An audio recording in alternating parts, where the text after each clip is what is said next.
Hasta la vista, कैसे हो मैं बादाम पेस्ता। मैं हूँ मनबुद्धि बालक। और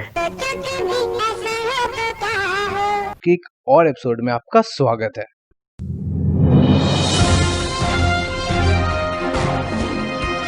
नमस्कार दोस्तों, अभी ऐसे वीडियो देश के काफी सारे हिस्से से हमें देखने को मिल रहे हैं, चाहे बिहार हो, असम हो, जयपुर हो या महाराष्ट्र। और ये सिर्फ आज की परेशानी नहीं है, हर साल की है।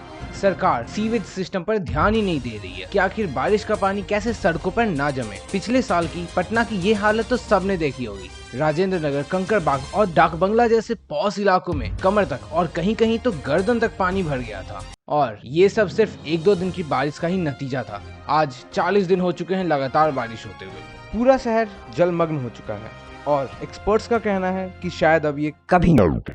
खैर, ये तो सिर्फ सपना था, लेकिन क्या आपको ऐसी जगह के बारे में पता है जहां 40 दिन नहीं बल्कि 247 दिन तक लगातार बारिश हुई थी?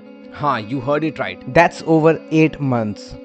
भारत में वो कौन सी जगह है जहां हमेशा ही बारिश होती रहती है? लगातार नॉनस्टॉप बारिश होने से हमारे जीवन किस तरह से अफेक्टेड होंगे और क्या होगा अगर बारिश लगातार होते रहे? तो वेट दोस्तों, इन पूरी तरह से हाइपोथेटिकल सवालों का जवाब देगा ये मनबुद्धि बालक। जब भी हम ट्रॉपिकल वेकेशन टूर का प्लान करते हैं तो मालदीव्स और फिजी के साथ हवाईन आइलैंड का जिक्र भी जरूर होता है, जो बीच और वेदर के लिए काफी पॉपुलर डेस्टिनेशन है।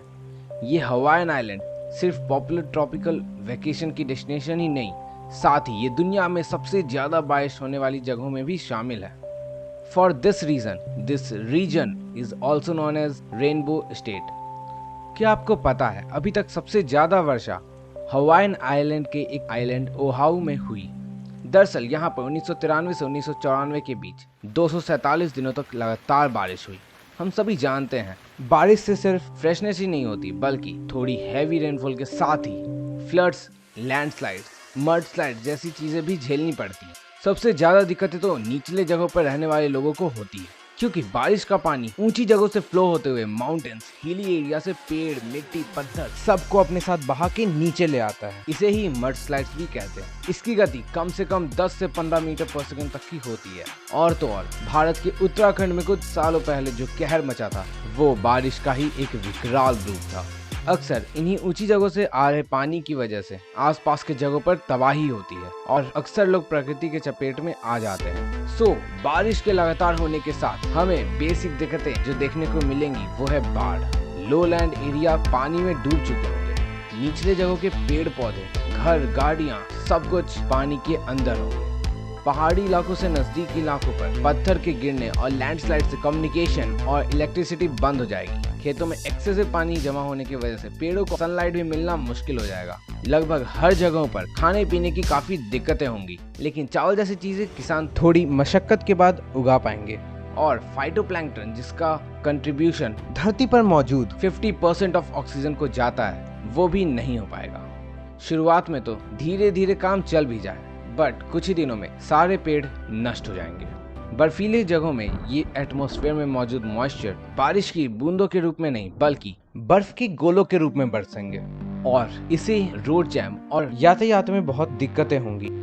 अकॉर्डिंग टू साइंटिस्ट, दुनिया भर की 10% उपजाऊ जमीन फ्लड जोन के पास है। तो जब लगातार बारिश होगी तो भूख मिटानी इंसानों की सबसे बड़ी समस्या होगी। और तो और बहुत सारी बीमारियों से भी लोग परेशान हो जाएंगे, जैसे कि मलेरिया, डेंगू और येलो फीवर।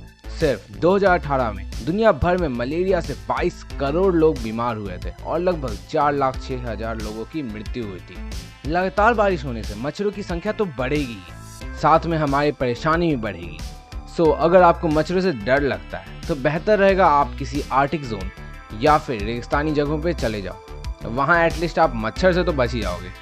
अगर आप किसी बाढ़ प्रभावित इलाकों में रहते हो तो आपको और भी दिक्कतों का सामना करना पड़ेगा, क्योंकि हैवी रेनफॉल की वजह से हमारे पानी के सोर्सेज लाइक रिवर सब में धरती का कूड़ा कचरा और गटर की गंदगी सब मिल जाएंगी, जिससे हमारी जरूरत का पानी भी गंदा हो जाएगा और खराब पानी पीकर कॉलरा और टाइफाइड फीवर जैसी सीरियस बीमारियां भी हो सकती हैं। इंडियन साइंटिस्ट ने शोध में पाया कि लगातार बारिश होने से बच्चों में डायरिया होने के चांसेस काफी ज्यादा बढ़ जाते हैं। और ये भारत में monsoon tropical area like Cherrapunji और मौसिनराम के लिए काफी कॉमन है। आई होप मौसिनराम के बारे में तो आप सबको पता होगा ही। वहाँ दुनिया में सबसे ज्यादा बारिश होने का रिकॉर्ड है। और officially according to Guinness Book of World Record, Mawsynram is currently the wettest place on earth. तो अब सवाल ये आता है कि क्या ऐसा होना संभव है? मतलब धरती में सभी तरफ लगातार बारिश होते रहे?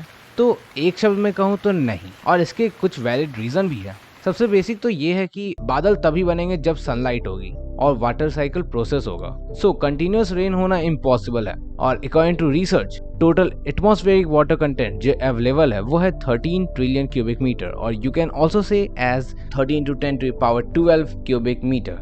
साथ ही हमारी धरती का सरफेस एरिया है 510.072 मिलियन स्क्वायर किलोमीटर। तो अगर हम यह सोचे कि जितनी बारिश होगी वो इवनली हर जगह होगी, तो भी जो इसकी थिकनेस होगी वो सिर्फ 25.33 मिलीमीटर होगी, और you can say it would be around 1 inch. For example, heavy rainfall के वक्त करीब 8 मिलीमीटर और 0.3 इंच पर आवर जितनी बारिश होती है।